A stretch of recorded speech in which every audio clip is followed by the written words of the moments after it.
Thank you for joining us. The tour will end in a few seconds. Please exit the car carefully and make sure you don't leave any personal possessions behind. See the sheer of the hull. We stopped her reflection at sea.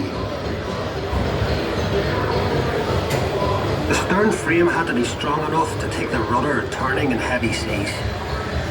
You'd have all these timbers and guy wires to steady the frame, and men scurrying around like ants underneath. When we came to launch day, I was torn between pride and fear. The standing ways were coated in tallow, train oil and soft soap. So the ship would slide when they shifted her weight off the blocks. That was the most dangerous part. And the shipwrights were knocking away the last props. They were under compression, you see, and the sliding ways would be released by the hydraulic trigger. 100,000 people watched the launch. Some paid a bob to sit in the reserved seating. There were extra trams laid on. Then we all went off to the pub to wish her well. Doc, you were proud to be an island man that day.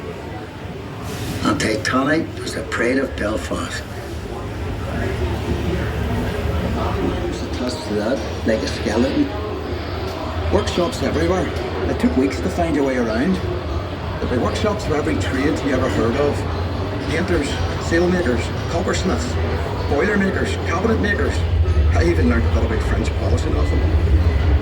Harlot was a fine place to work, but dangerous. Every ship cost a life, and there'd be lots of injuries besides. I was in the engine works for a while. Very well equipped it was. That's where we built the triple expansion engines. 2 of them, each as high as a 3-story house. I worked in the frame bending shop. You had heat steel beams in the furnace, then hook them onto slabs of cast iron and hammer them curved. It was skilled work. You had to bend them more than you needed because the frame straightened out a little when it cooled.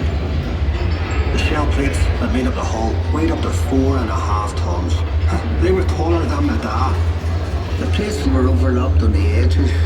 Some were raised, one after another. We called it clincher. One of the foremen taught me years ago. That's how you build steel ships. I worked as a heater boy. You had to heat the rivets on a wee plate. You pumped the bellows till the rivet was white hot.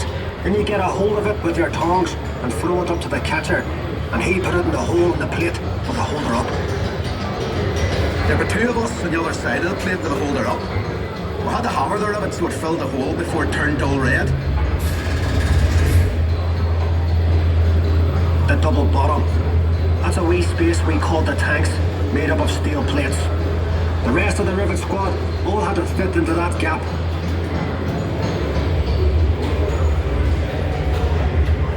One of the foremen would check each rivet with a special hammer. If it made a ringing sound, we'd have to go back and chase it out after work.